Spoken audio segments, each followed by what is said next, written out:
it play and call it work.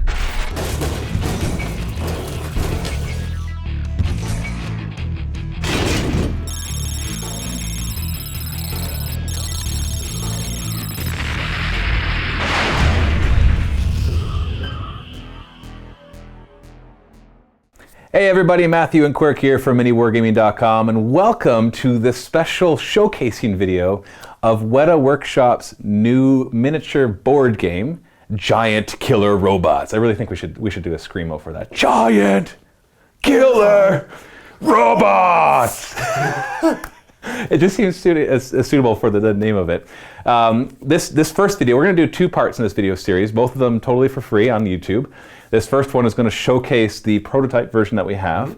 Currently, Giant Killer Robots is on Kickstarter at the time of this video. They've already actually hit their goal. They had a goal of 100,000. They're already at 350,000 when we're making this video. Who knows what they're at right now. We'll put a link in the video description so you can go and check it out. If you're not familiar with who Weta Workshop is, or Weta Workshop are, it's a company based in New Zealand that is I don't know the best way to sum it up is because saying that they make props for movies doesn't quite do it justice. I knew about Weta Workshop from Lord of the Rings because they did a lot of the props and the physical things, the practical effects for Lord of the Rings, and so I loved watching the behind the scenes of Lord of the Rings and The Hobbit, and it just basically talks about Weta Workshop all the time because they're the ones that were doing it, especially because the movie was filmed in New Zealand. And they've done a ton of different movies. They've been in District 9, Avatar, Spectral, Krampus, is that what it was called? Yeah, there was a bunch of them. They've done the practical effects of a lot of these. They build the weapons, they build tanks, they build costumes, they do all that kind of stuff. So they're a really cool company that I'm a fan of because I was a huge fan of Lord of the Rings and I saw all the behind the scenes stuff. And so they decided, hey, we have all this talent here on staff of people who can make props and miniature stuff. We've got painters on staff, we've got graphic designers on staff, we've got marketers on staff. We've got either it was a 25,000 or 60,000 square foot facility. 60,000. Was it 60,000? 60,000. It's a huge facility, and so why not do something fun like make our own board game? And so that was where they started working on Giant Killer Robots. And the person that they consulted with that helped or built the rules for it actually has a lot of background in making board and miniature games as well. And so there's a lot of experience going into all of this. And so they've sent us a prototype version that we're going to show off here. It doesn't have everything that the Kickstarter one will have. We only have 2 of the 4 factions. We don't have the ratings board or the pilot cards, as you're going to see. But we can still play a good game of it. We're just going to have a couple things, not that we won't have a couple things that will be in the final game, I guess is what it comes down to. So here we'll show you the components. We'll talk about how the game kind of works in a general fashion. And then in the next video, which we'll actually have out today as well, we'll put a link in the video description, will be to a battle report of Quirk and I duking it out. Rock'em sock'em robots, Giant Killer Robot style. And just a reminder, the components that you see here might not be exactly what you will receive in the actual game. I know that there's definitely certain components that look better than what you're going to see here in the final version. But this should still give you a very good idea of how the game works and essentially what you will be getting when you purchase it through the Kickstarter or through a store later on if you're watching this later, wherever you manage to get your hands on this. So essentially, the game is based around a future where mankind now lives in mega cities. And these leftover cities like Chicago or New York or Los Angeles are really just abandoned, and there's all sorts of scrap and resources that these different corporations want to claim. So they decided to make this big spectacle sport where they would basically televise these huge giant killer robots going into certain areas of the city, and they would duke it out, and the winner would gain scavenging rights and demolition rights for that section and gain tons of money for their corporation. And there's all sorts of huge sponsorships for this as well. And so the game is based around us getting our sponsors' names out or just beating the crap out of each other. Or both. In the case of we did a test game, and essentially it came down to almost winning because of tagging enough buildings, but in the end, one of the giant killer robots went down, or the heavy hitters went down.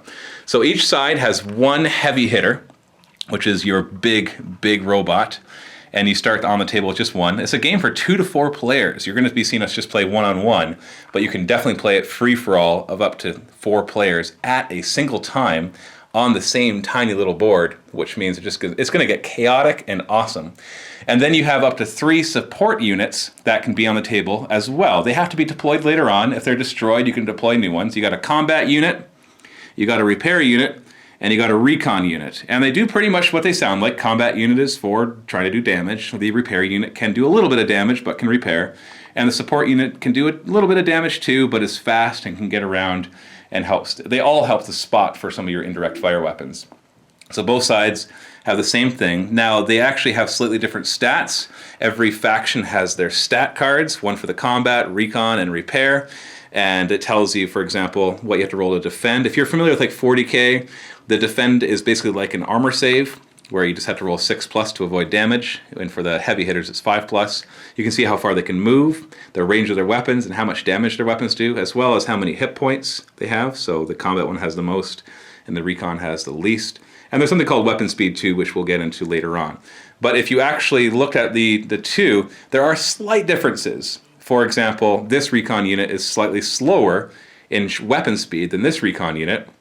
But and this combat unit has a slightly lower range than this combat unit. So each faction is going to have a slightly different flavor to it. But the biggest flavor comes from your faction deck.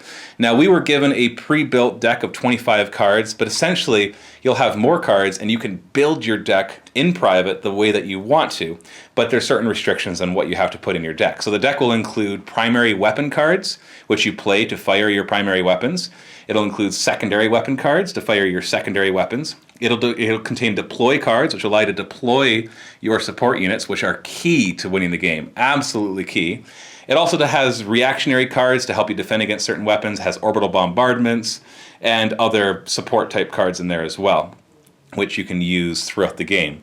But the big thing is all about sponsorship. So the game focuses around getting beside these buildings and trying to tag the buildings with your sponsors. And the way that you represent this is when a robot is beside it, he can tag that part of the building with his color. And that basically it's him spraying on or putting on some sort of digital advertisement. And once you have enough advertising on the building, then you have the right to demolish that building. And whoever demolishes 4 buildings first wins. And it's a lot harder than it might sound, because as soon as a few buildings are demolished, then you're fighting over for the leftovers. And by that point, you're nice and damaged, and so who knows what it gets down to.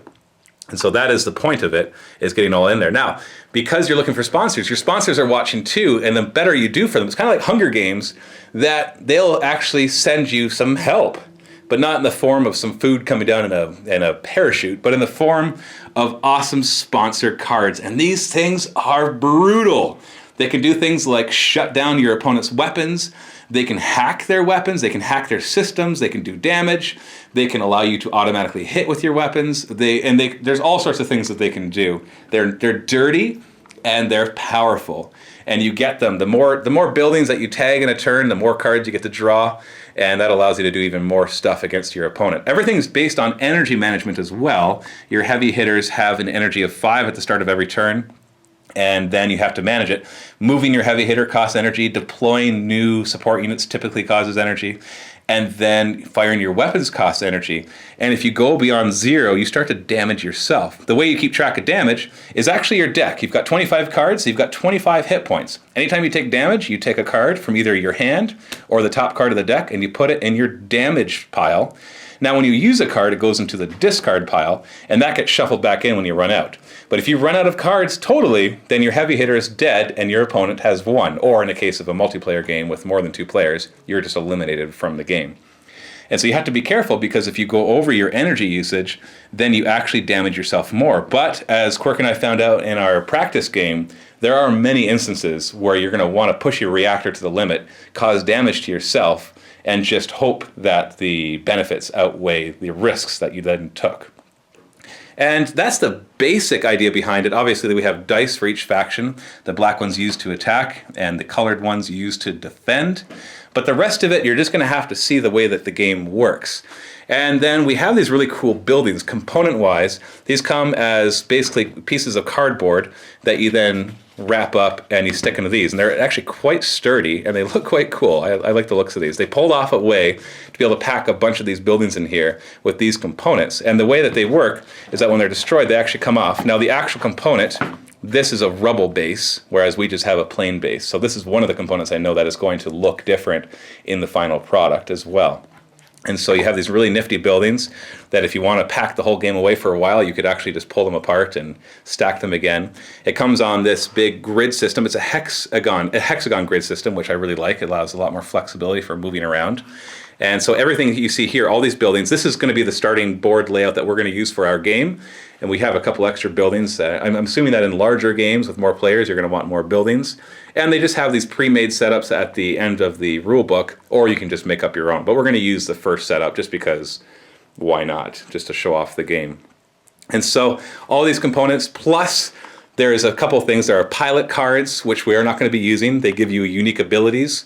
And you also have a ratings card, which allows you, through achievements, to improve how well you can work. Like as you do things like crack shots or demolish buildings, you gain achievements, which give you bonuses in your hitting and your damage and your defense, and just make you unstoppable in the end if you're able to really get ahead. I think this game would be ridiculously fun with 4 players, but even at 2 players, it was very, very chaotic. And so I look forward to trying it out with that as well. So that is the basic overview of giant killer robots. And so I want you to go ahead and click the link in the video description below to go and check out the battle report for it, where Quirk and I are going to do a full playthrough, and we'll explain the rules as we go along. Now, there is a video that Weta Workshop's put out that is how to play. I'm going to put a link in the video description to that as well, because they actually go through, they don't actually play a game, they instead just show you how to play a game. So they're only playing part of a game and obviously fixing dice rolls just so that you can see the different effects. But here, you're going to see a genuine game, no fudging.